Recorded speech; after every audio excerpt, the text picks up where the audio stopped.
Good evening, everybody. If we can have a seat. Thank you. I'm not a sound guy. Welcome, everybody. Thanks for coming tonight. I guess before we get started, we'll just get quiet for a second and we'll say the Serenity Prayer.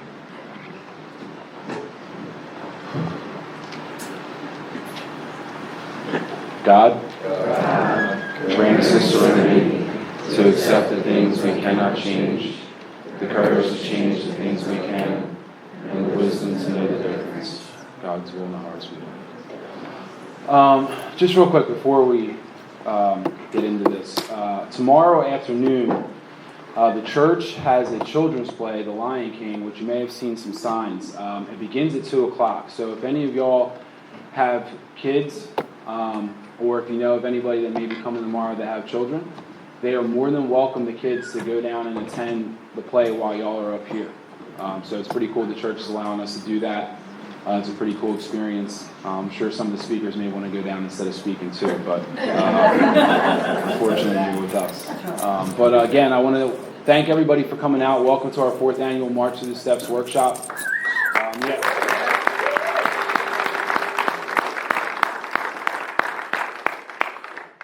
What a gift it is to be a part of this. And thank you all for coming. Usually this is Brad up here every year, but it's going to be me this year. So I'll get with some of y'all for a 10-step after that. So I guess just to give a little insight, if you've never been here before, it was probably closer to 6 years ago. Some of us who had been deeply inspired by, it's funny, a good friend of ours that was up here last year talked about this, where we had turned on a YouTube talk or a speaker tape or heard a CD or something and just got inspired to explore something a little bit different than maybe what some of us have heard, and when we came into AA. And we went to a workshop and we thought it'd be really cool for Delaware to experience something similar to that, but also trying to do that for fun and for free. So we're not charging, so anybody can come and hear something like we heard early on in our recovery. And we got together and, we're alcoholics in a room trying to discuss something. Through a lot of debate and argument and passionate conversation, we agreed. And we just, it started with one idea and one church and 4 people. And, 6 years later, through a pandemic, we're still here. It's changed a little bit, but pretty much the same focus. To not just talk about an initial experience that we have, but also a continued current experience that we continue to have. And, I think the idea of this is really to come together and to get to know each other a little bit better, to be in a place where there's people that are really here and just anchored here, and to maybe hear something that allows you to be a little bit more effective with sponsorship, but also I think hopefully we all hear something this weekend that maybe inspires you to do something when you leave here. I know that it's definitely helped me, and I know that my family would thank some of the people in this room for what's happened for them over the last few years, and I think that's the idea. And also to know that none of us are saints in here. We all continue to go through some stuff, and that there's a solution to that as well. So again, I just want to thank you all for being here. Hopefully you get to stay for most of the weekend, if not all of it. I would encourage anybody, if you can, I know we got busy lives, but if you can, to be here for all of it and to be present for all of it. So with that, we're going to get started. I've asked a friend to come up and read the preamble.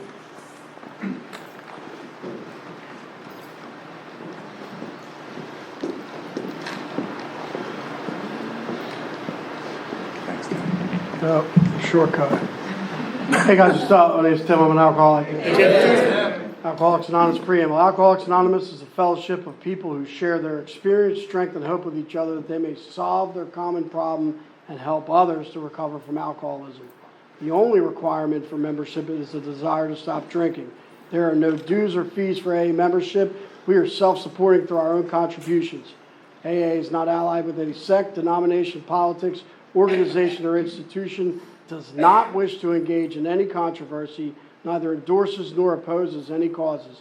Our primary purpose is to stay sober and to help other alcoholics to achieve sobriety. Thanks for letting me read. Thanks, Tim. Thank you, Tim. And I've asked a friend to come up and read the 12 steps.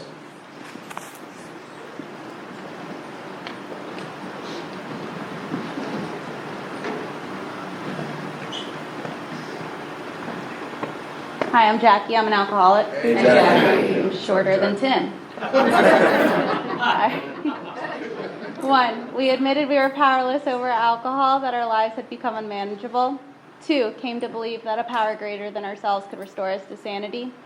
3, made a decision to turn our will and our lives over to the care of God as we understood Him.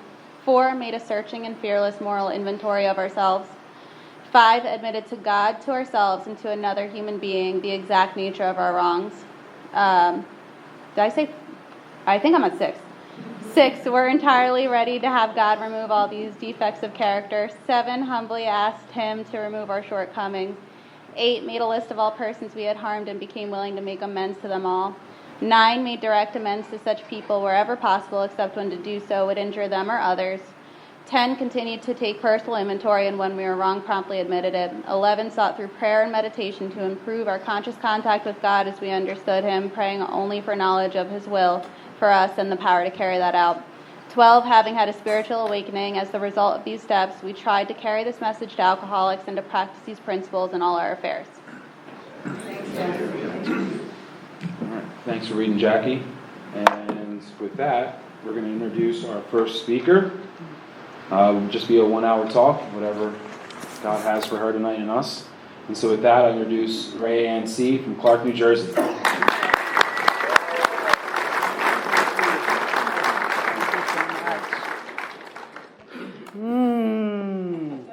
How about it? Y'all excited? You should be excited. Not for me.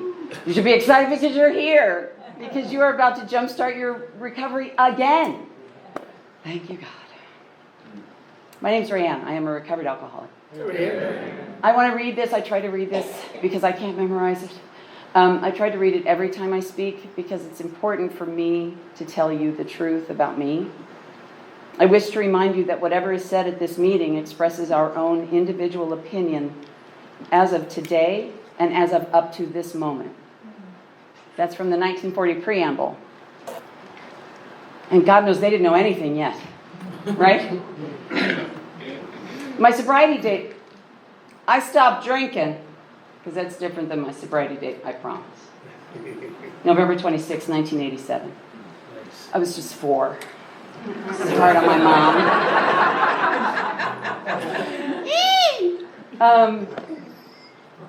And I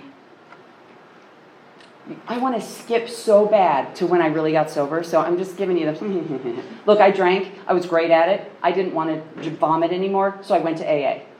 That was my only problem. Unlike you, right? When they started pointing out some things, I thought, well, I'm not sure this is going to work for me. My very first meeting, the gentleman up front, it was a noon meeting in Chicago, Illinois, where I got sober. And, like, there's another Chicago. You got the idea. I'm excited. The guy at the front, very buttoned up, completely together gentleman, was telling the story about being at the end of his drinking career. His grandmother called and said, if I promise that you can have your health, your family, your job, your everything back, would you give up broccoli? And he laughed. He said, yes, Grandma, I would. She said, then why can't you do that with alcohol? Ouch. And that is when I understood that only an alcoholic fights for the right to drink. That's what I needed to get me started. And then in the meetings that I went to after that, I learned that to drink was to die. I believed you. And that is probably the last thing I heard for 7 to 8 years. Exactly. I got a sponsor. I did the steps as suggested. Oh, not out of the big book, darling. The big book was like a membership card. They suggested I get one, and I put it away. That's all I knew about the big book for 22 years. I know in this room that is not true. I know in here you have been told about the big book, you have been introduced to the big book, and you have been told that the solution is in the big book, or you would not be in this room. So good for you. And good for AA. What I found out was I told them I'll do anything. They just didn't ask me to do enough. I went to one meeting a week for the first 6 years. Exactly. I didn't have the right sponsor, but I didn't know any better. The one thing I did do that was smart, and I promise you it was the last smart thing I did for a very long time, but my home group was a gay men's meeting because I couldn't be trusted around straight ones. It was just better for everyone, right? I just needed to be, let's take her out of the problem. I had done enough damage by the time I was 25 to know where I should not be hanging out. And because I did not want to die, that was that's the formula. Go to a gay men's meeting and that's your home group. Nice, lovely people. It was 1987. Anybody remember what was going on in 1987? I know there are 4 of you who might remember, but if you think back to something you might have read once. I was in a gay men's meeting during the height of the AIDS crisis. We learned how to grieve and pray. That is not the program of Alcoholics Anonymous. We do grieve and we do pray. Hopefully. So, at year 6, first of all, and my life got great. 100% great. Like everything was falling into place. I have a sponsee right now who, as I was driving here today, we were talking, not the one who made me crazy, not that one. One that I see God in every single thing in her life. And she is making choices that her family told her she would never make. You'll never leave New Jersey. You'll never get sober. You'll never follow your dreams. She makes the decision. She makes all the plans. She moves forward. She runs away. I grab her by no, you're going to go. You're going to do that. 24 hours later, she goes, yeah, I'm going to do that. Okay. And then God drops this beautiful plant of flowers in front of her every single time. Every single time. Translation, do what you're most afraid of and let God do the rest. Y'all, did you write that down? Because that's it. That's the best I'm going to do all night. Do what you're afraid of and let God do the rest. You know, the thing about being afraid or vulnerability is that we're all afraid of different stuff. I was in the theater for a long time in Chicago, Illinois, where my life was getting great. Like, it was great. But we learned in acting class that to be vulnerable on stage, to tell the truth, was to be vulnerable, and it would be different for each of us. There was one girl who would drop her clothes and do a nude scene in a heartbeat. But she couldn't be intimate with someone emotionally, right? I was always big, loud, got this. As soon as I had to play a woman who was afraid, I was up for grabs. So what I'm afraid of and what you're afraid of and what you're afraid of and what your sponsor's afraid of and what your mom's afraid of, so different things. The one thing I know and the one thing I have learned and the one thing I can spot in a minute is fear. Because it's a gift. My sponsee is teaching me that. It's a gift. Do the thing you are afraid of and God will do the rest. Okay, the caveat on that is, assuming it's the next right thing. Like, I'm afraid to play in traffic, too. I'm just saying. So, 6 years into this recovery, having done the steps so badly, and made amends so badly, I owe amends on amends, that I was like, great, done. Oh, 10, 11, and 12? I'm sorry? I'm sure that's in that book that I put away. I did everything I was asked. I never want you to forget that.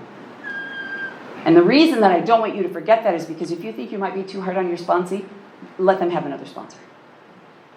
You can't be too hard if you're coming to them in love and experience and trying to help them save their lives.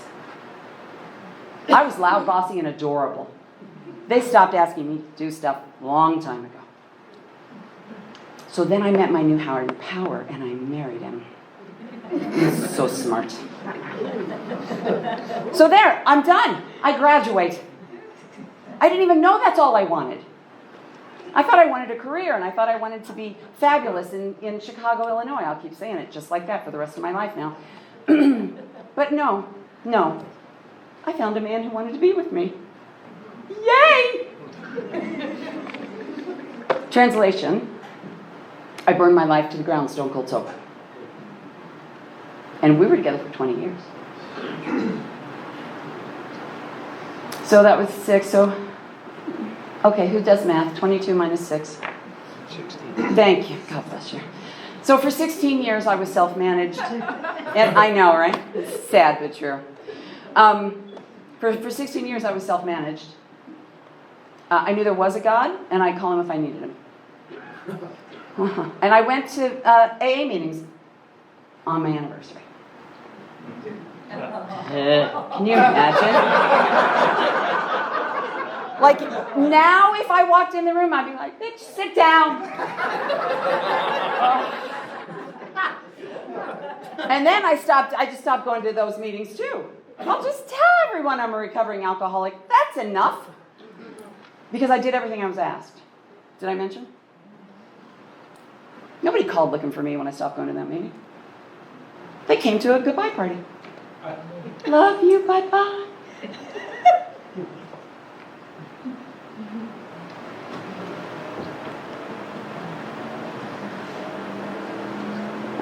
I literally was about to say something, and I heard the lyrics to the song Send in the Clowns, and one of the lyrics is, I thought you'd want what I want. Sorry, my dear. I didn't know how to be in a relationship because I'd never told the full truth about myself to myself or to God. So I just assumed that he'd want what I want. We were in the same industry, generally speaking.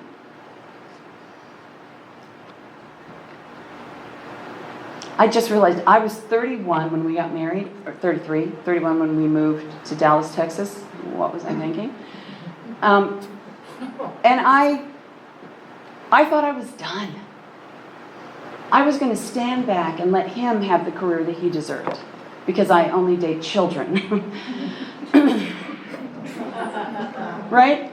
I'm old, you're young. I'll do this. I did have this other career that I was very, very good at, and I got a chance to do that. So I was good. I was fine. I didn't need to be an actor. I'm an idiot. So I helped him move his dream forward, and I just kept crushing mine over on the side. Because I'm fine. I did that. I had a good time. I had some, had some successes. But as I had to share to my current husband, because I got smarter, sober, blah, blah, blah, found a new man. Great, not my higher power, all is well. But after I cared for my mom and he'd had his 4th brain surgery, oh yeah, we'll get to that, everybody seemed to be doing good, so I was like, listen, I gotta go. I gotta get a job. So I just want you to know how God works in my life. I think we're going to play ping pong tonight. I think, okay, now we're 5 years ago, and then we'll go back to a long time ago. I sat my family down, and I said, my family's my mom and my husband, and I said, you're good, you can walk, you can think. My mother had the spinal surgery. It was a thing. And we have 4 dogs. So I went, y'all seem to be hanging in. I'm going to get a job. And they were like, okay. I said, I'm just checking in, just a part-time job. I don't want to leave you, but I can't stay all the time. And I did, and I was, meetings, I had sponsor, I'm doing the whole deal. So that was on a Wednesday. On Thursday, when the mail came, there was a letter from Northern New Jersey Intergroup with a job description for the data manager for the Intergroup office, and they were closing the call for resumes the next day. I wrote an email and said, I will send you a resume by the end of the day. Please consider me, given, and then of course I reminded them, because you said tomorrow's the last day, not today. Because, I'm teachable.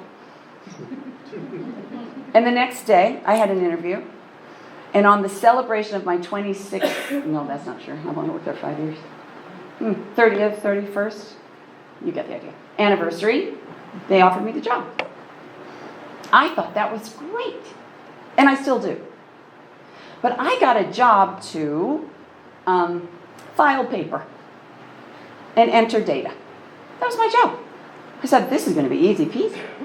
It was December of 2019. Guess what happened a few months later? I had some mad skills from all that other life I had lived. I got COVID on March 15th. We shut everything down on March 27th. I was still fully sick, inflamed in fever, with my laptop on my lap. Because all of our meetings went to Zoom. If they got an account, well, we know where we got the accounts. Hello, New York. If they got an account, everybody went to Zoom automatically. So my little fun job, file some papers, I was like 7 days a week.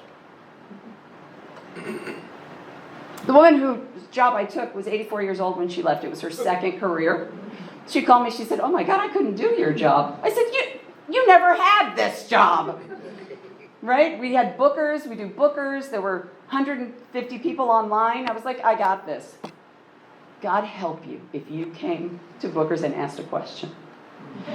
I gave them like weeks to rehearse. I was like, we're going to do 35 people. We're going to rehearse 35 people. We're going to rehearse 35 people. You can come anytime. I'll teach you how to do it. So that day, the ones, and you know these people.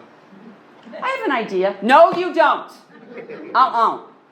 Because they had never come to rehearsal. So they just wanted to work it out. I said, no, it's been worked out, my friends. So now that's the end of 2020. And I knew I was living the dream that I had never dreamt.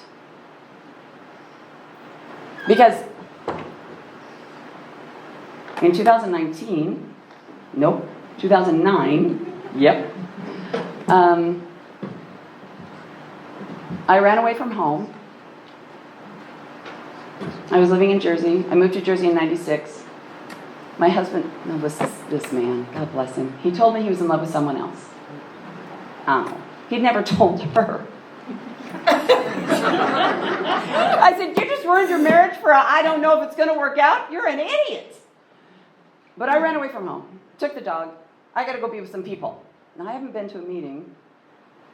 Well, for God's sake, I haven't been to a meeting in person for real and talking to the people in the room without celebrating my anniversary since 1992 at this point. Yeah. Oh, I was a piece of work.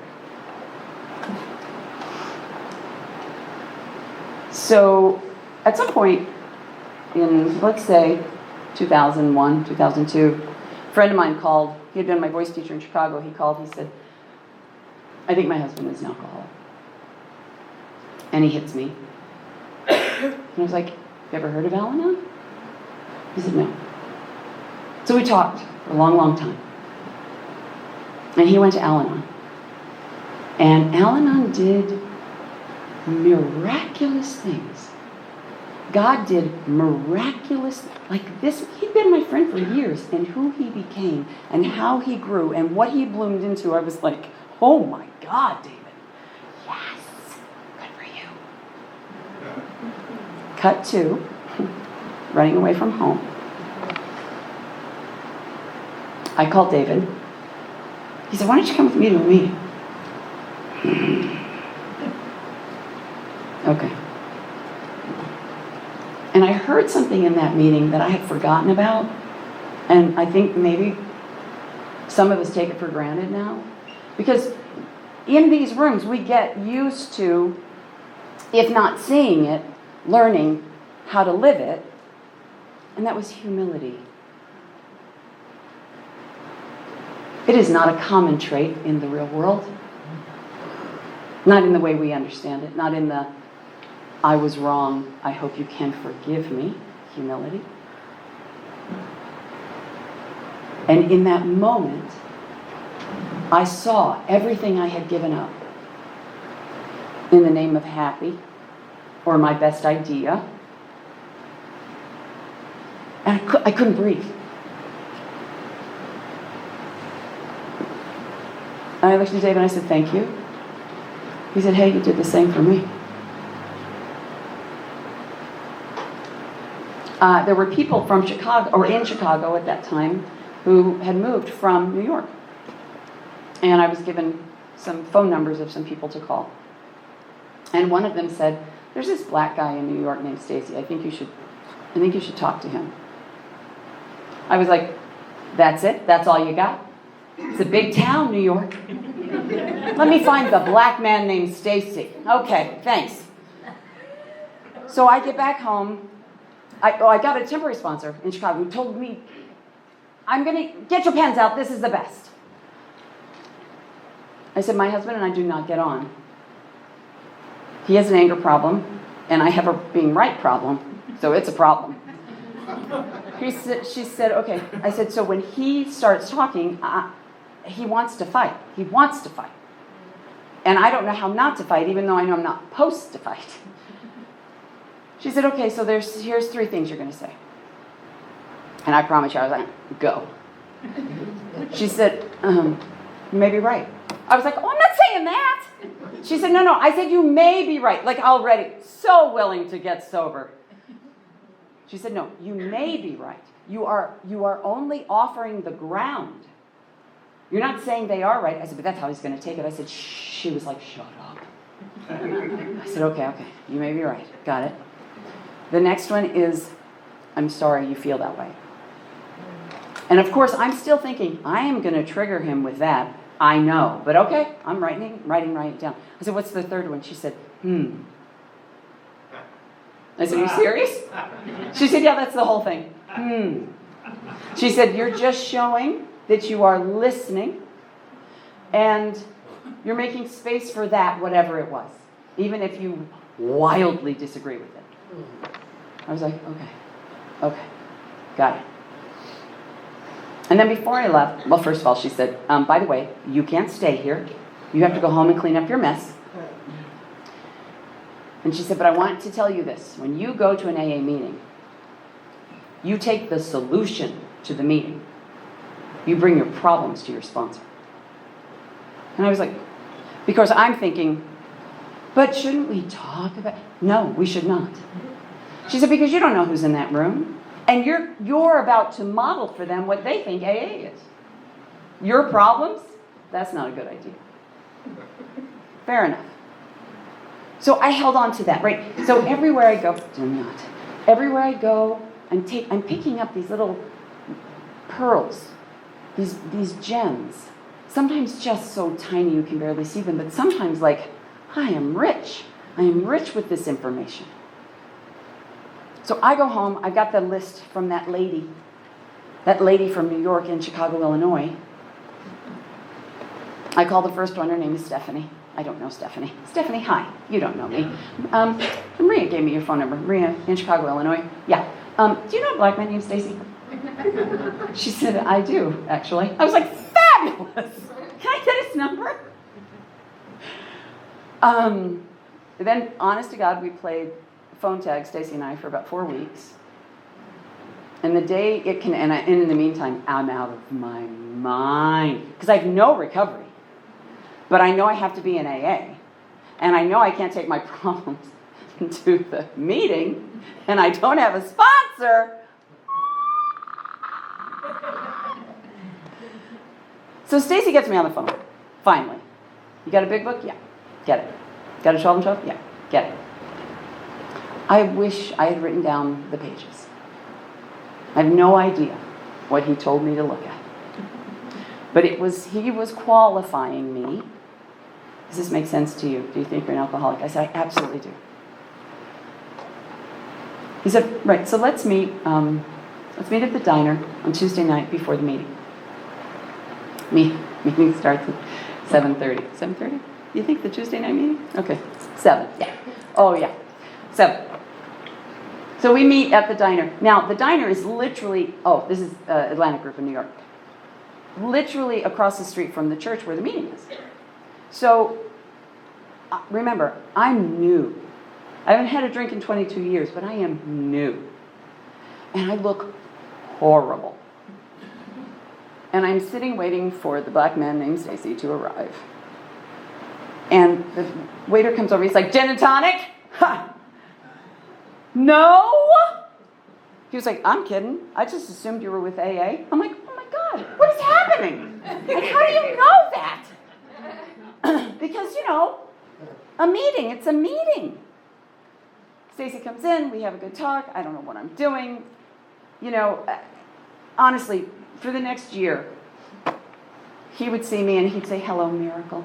And I'd be like, oh, please, Stacy, stop it. Lovely. Charming I am. So he's leaving. I said, I have to go to the bathroom, save me a seat. And he just went, huh. And he kept walking. I was like, what the heck?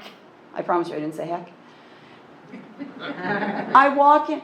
It's 400 people. There's 400 people in that meeting. I was like, now I'm like, okay, I don't know what has happened to AA. Because now I think all the meetings are that big.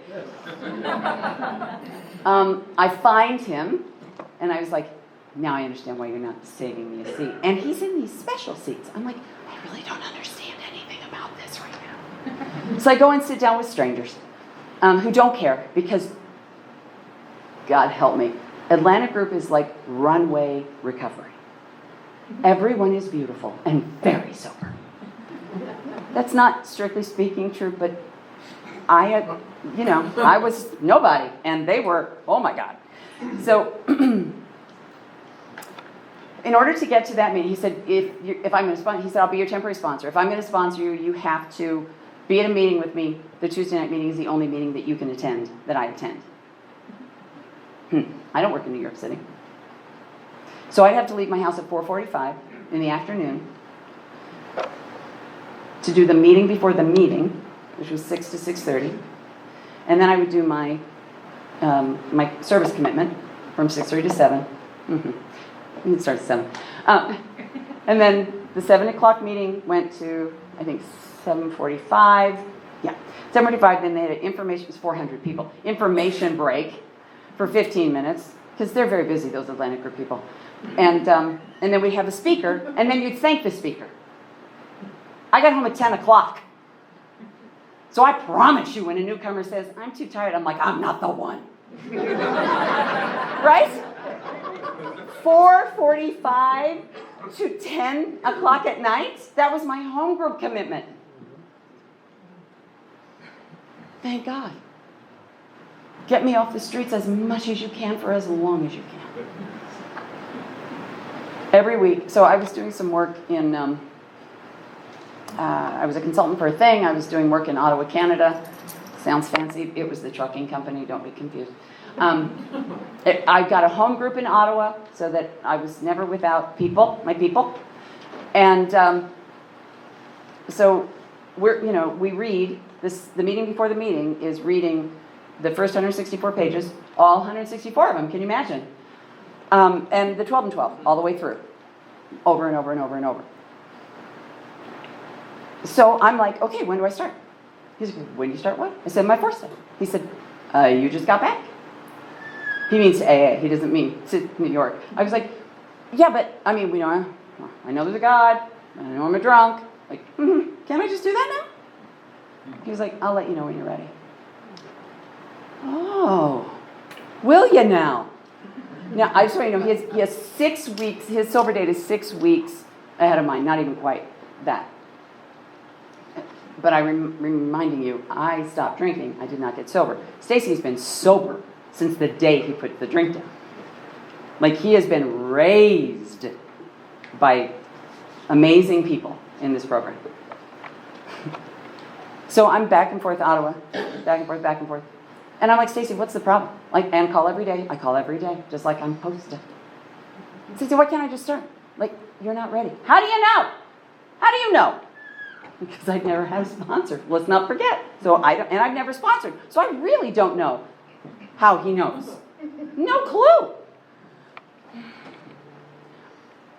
I've now reached a breaking point in my business, in my marriage, in my recovery. I'm in Ottawa. It's my Monday night home group in Ottawa. I'm crying. I'm so mad. Because I'm like, so it's the third step is the problem, right? Because that's, if I can't do 4, I must be on 3. So what's the problem? So I mean, so I have to turn my will and my life over to the care of God. I have to turn my wife over to turn my life over to the will. Okay, I have to turn. How do you do that?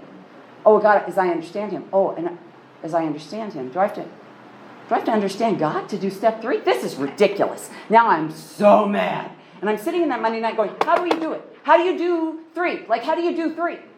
How do you understand God? How do you understand God? These people were like, Jesus, get on a plane. I leave that meeting crying. I don't know if I told you I was in the theater. Crying. I'm just like, listen, I need to know what's up. And I heard my sponsor's voice say the third step. Made a decision. What? I make decisions all the time. I know how to make a decision. Made a decision. Now I am stopped straight still in the night on the streets of Ottawa, Canada. And I don't hear that voice, like I'm not that girl, but I heard that voice. And it said, that's where the faith comes in.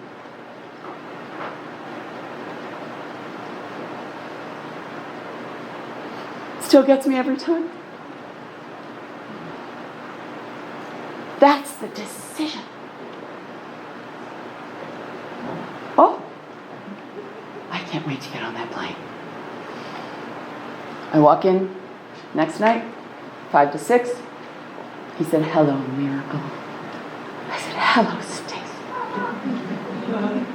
He said, oh, I guess you're ready. I said, I think so, yeah. And I did the steps. I did 4. I did 5. Stacy turned his first 5th step over to a man who was hard of hearing in a diner.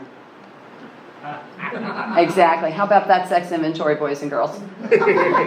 What did you say? I said. So Stacy doesn't care where we do a 5th step. The first half of it was at the diner. The second half of it was in the lobby of the VA. He's like, well, I'm going to be around there. You could be around there. I was like, what is happening? Right. So we did. I did. And we did. And I don't remember how Stacy, how we did 6 and 7. Because I want to tell you about 9, and then I'm going to come back to the 6 and 7 in the world I live in now. Stacy's still my sponsor. I just, I keep going.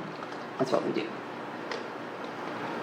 So I came to understand the harms I'd caused. My mother and I had been at odds since birth. Pretty sure. My belief was that my mother was jealous of me and wanted my life. I mean, that's not how she would tell the story, right? But she wasn't the one with the resentment. So I do everything I'm supposed to do, and it's time now to go and make amends to my mother. So she lived in Evansville, Indiana at the time. I planned a trip just to make my amends to her and my aunt and uncle. I don't know if you've ever been to Evansville, Indiana. They have the best donuts in the world. This is true. It's just factual. So I was like, okay, Mom, how about we'll go to Donut Bank and then we'll go back to your house. I got so head up on sugar. I was like, I want that one, I want that one, I want that one. Because I didn't want to go back to her house. I don't want anything around. So she gets up to go to the bathroom and I'm on the phone. I said, Stacy, I do not want to do this. I don't even like her. He said, yeah, it's not for her, Ray. It's for you. Now, of course, I'm an alcoholic, and I went, well, if it's for me, I can't wait. Let's do this then. Right? And as I sat down with my mother, something happened to me, and I realized some things. Stacy didn't give me this hint She was owed these amends. I had done everything I was about to say.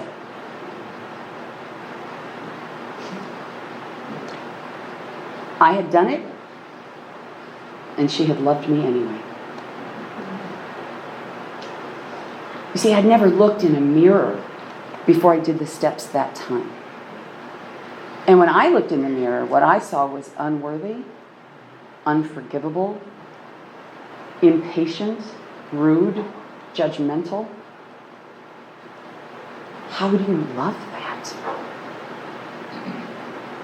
But she did. She did love that. And when I get to the part where it says, if there's anything I've left off, that bitch got out a yellow pad and was like, here we go. She held on to some things, don't you know? She wasn't wrong. Everything she said was true. But of course, some of them I was like, oh man, I did do that. Oh, that's nasty. Nasty, like, she comes to my house in Chicago. It's snowing. She's just moved to the Chicago suburbs. It's snowing. And she's like, can I stay over? I'm like, no, you have to go home. Because I thought, I'll kill you. I'll throw you out this window. Like, you have to go home. Because patience, tolerance, what? I didn't have any of that in Chicago. I didn't have any of it. So, cut to, Stacy decides to give up all of his female sponsees for a while. He and his wife have an agreement. Works for me. That's fine. So, I get a new sponsor. Her name is Laura. Laura has a bigger God than the Pope. Laura has the biggest God I've ever seen. The things she put herself through to get to God, I was like, you're not going to ask me to do that, are you? And she didn't. Thank you, Lord. Because I was still so far away from the God that she was in direct contact with every day that there was some work I had to do. And she gives us a 1, 2, 3 exercise where you take all of the language of the first 3 steps and you give your definition of them at 3 different stages in your life. Your first memory of the idea or concept, your midlife, wherever that is. Sponsoring someone right now, their midlife is 14. I'm like, oh, just move on. No offense. I mean, it's just how much do you remember? I'm just saying. So, and then you're right now. And it's kind of like the icebreaker, and you get to know each other, and then the 4th step. There's questions for every piece of it, right? How did this affect my self-esteem? I agree. That's right. Pride. So pride is a law. I'm just going to throw this out there. My pride is the law you broke. It's my law, but you still broke it. Because alcoholics will hold on to something, their truth, as if it's the truth, right? And until I can see that, it's the truth. So just that one, just the pride alone, I was exhausted. But we did all of them. And it was deep and it was fabulous. So much so that at the end of this work, at the end of that 5th step, I saw many things over and over and over and over and over again that I was just appalled by. And you know what's crazy is I'm writing it, I think it's the first time I've ever written these words ever. And I wrote them over and over. I'm going to share with you because I want you to know how big I am. I think the A in Alcoholics Anonymous, the first A stands for something else where I'm concerned, because alcohol is not my problem. I'm just saying. The thing that I kept repeating over and over again, besides, look, I'm unlovable. I'm not enough. I'll never be enough. I'm not pretty enough. Like, I've got all of that. But then there was this one. I'm not celebrated enough. Isn't it horrifying? Like, I was like, ew, who wants to hang out with me? Yeah. So then,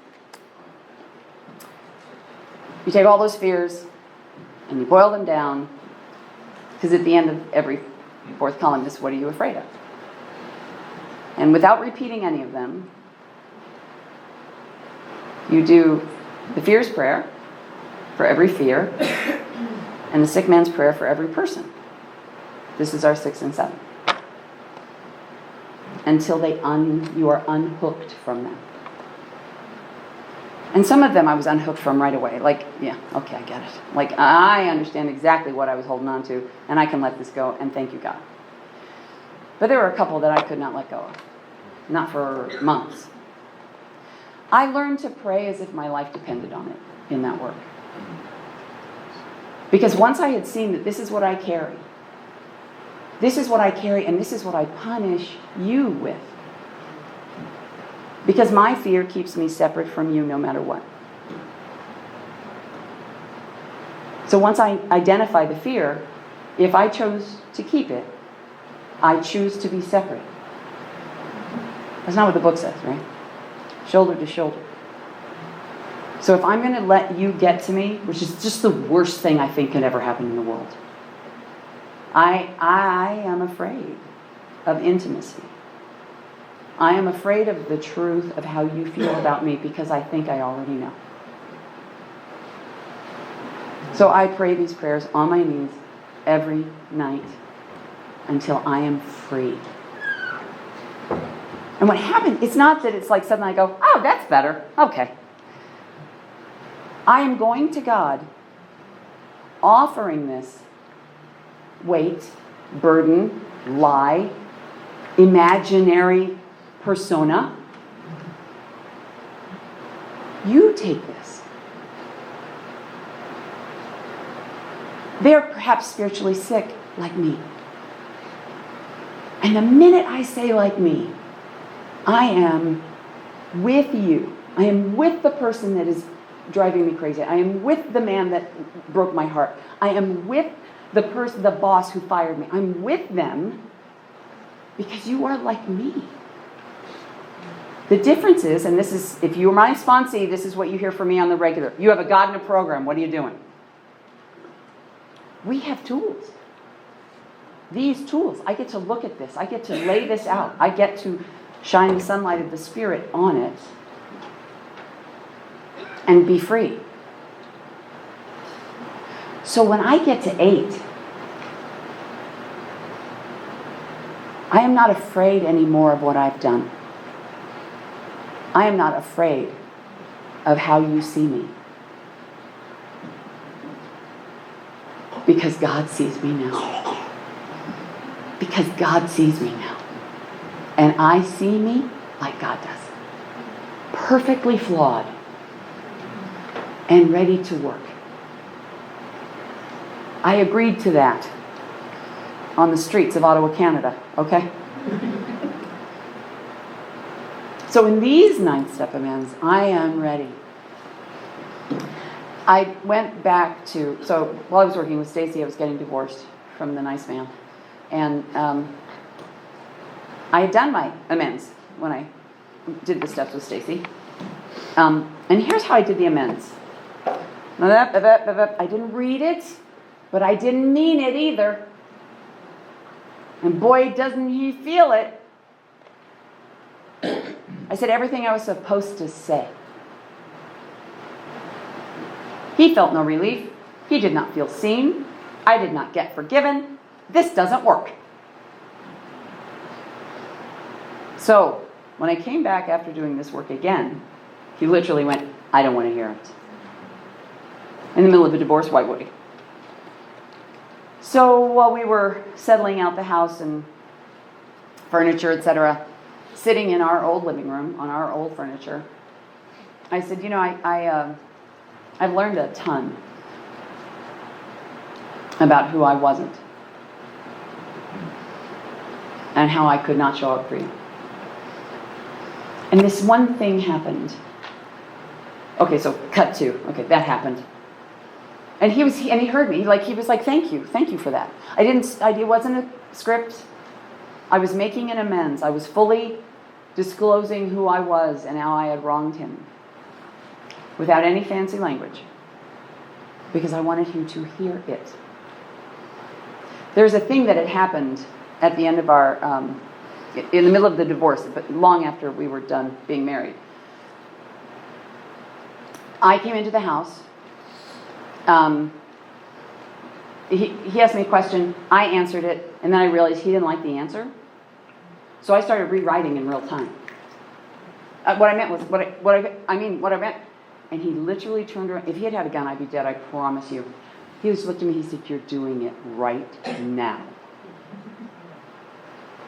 And God gave me the window that helped me to see what he saw.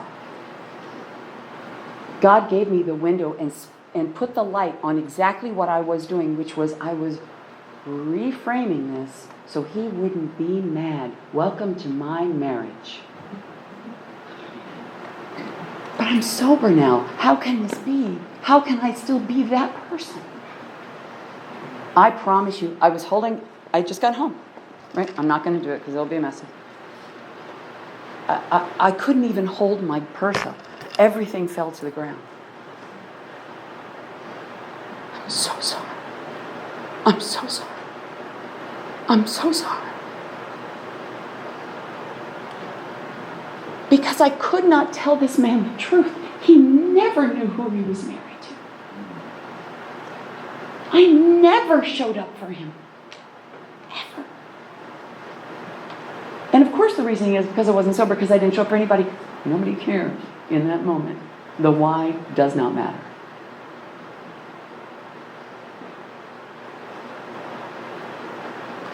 And I just went away. I just picked up my things and I left the house. And I went for a ride and I talked to God. And I knew that owning it out loud for him in that moment was the only amends I would ever be able to truly make. He didn't leave me any more open windows or doors after that. And we were divorced. That's fair.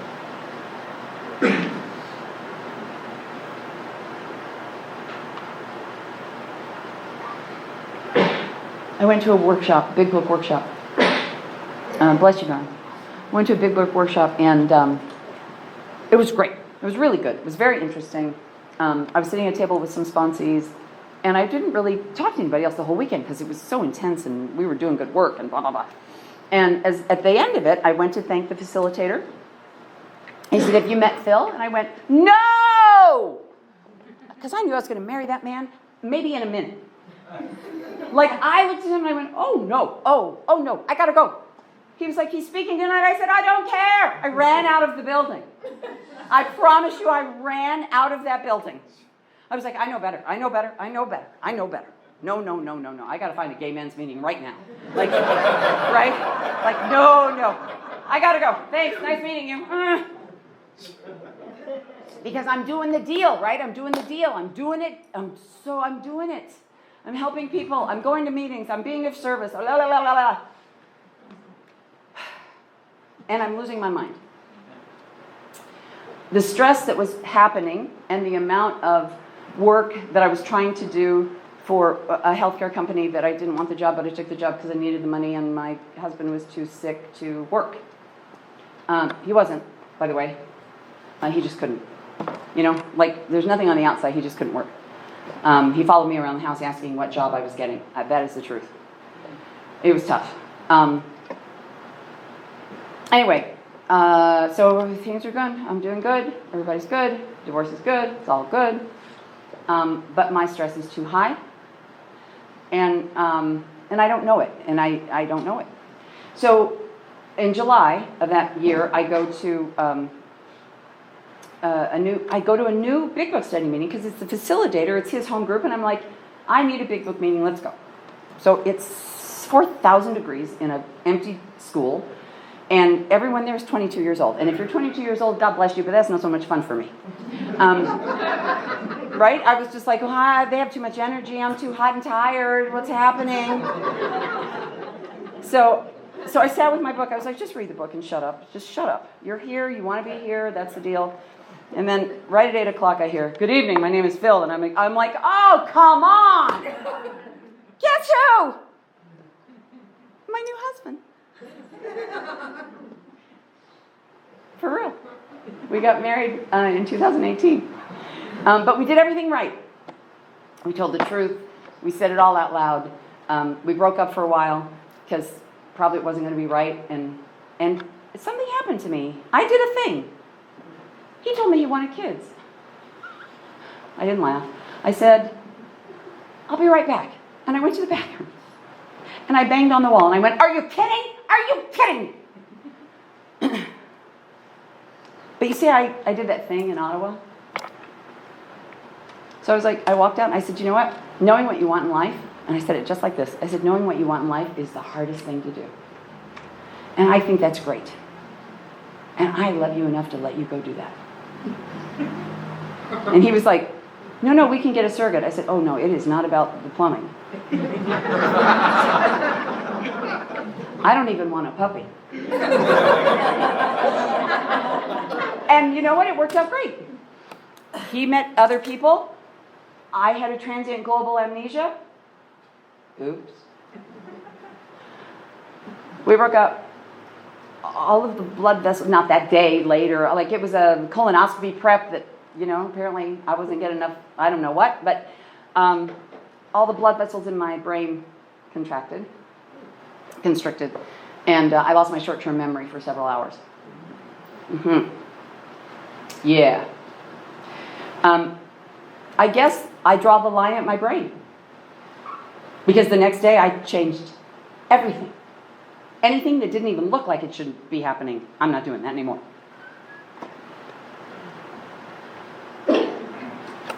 It did give me a different take on what this is all supposed to look like and how I'm supposed to show up. In the book it says something about beyond your wildest dreams. We have reconfigured that line a million ways, depending on who you're sponsoring and who's sponsoring you. I have a life beyond my wildest dreams. But that's because my wildest dreams have changed. Because in Chicago, I was living my wildest dream, right? I wasn't sober. I wasn't drinking, but I wasn't sober. Since then, I'm trying to catch you up to that day I went back to work, right? My mother has passed. My father has passed. My best friend from college has passed. And one of our dogs passed. This is bullshit. And all I could say during that process was, God, what do you want me to know? Everybody dies. That happens. They're not supposed to go all at once, I'm just saying. But, God, what do you want me to know? What do you want me to know? I'm listening. I'm ready to do this, whatever this is. During that time, so I was a singer. I'll be closing in 2 minutes. I was a singer. I was a good singer. I got cancer on my vocal cords just as I started rebuilding my singing career in New Jersey. And I went to the specialist and I said, listen, I'm a singer. And he was like, I get it. Okay. He said, we can do this in such a way. Blah, blah, blah, blah. And 6 weeks after that surgery, I was good. I was great. Like, I was in vocal rehab and like everyone was coming in going, oh my God, you sound amazing. I was like, I know, this is so cool. And at the end of that last appointment, I went, I think we have to stop. She's like, why? I said, because it's back. I can feel it. I'm back to the ENT. He put the tube down my throat. He said, it's back. I said, I know, and listen to me. I don't need to sing. I don't need to sing. I help people. I need a voice. It doesn't matter what voice it is. Because I help people now. And that's what I'm meant to do.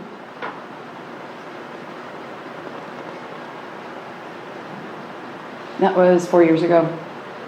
A couple months ago, I started getting the hankering. I want to sing again. I want to sing again. I want to sing again. Now I'm pissed because I'm not singing like I used to. Because I can't. Because half my cord is screwed up. And I have been full of piss and vinegar, as they say in my house. And all of a sudden, I realized that I'd forgotten what I agreed to that day. when I remembered who I was, what I had said I would do on the street in Ottawa. And again, I took that out of my vocabulary, and I went to God. He said, okay, whatever you say. I agreed to that. He said, yeah, honey, that's where the faith comes in. Thank you so much for having me.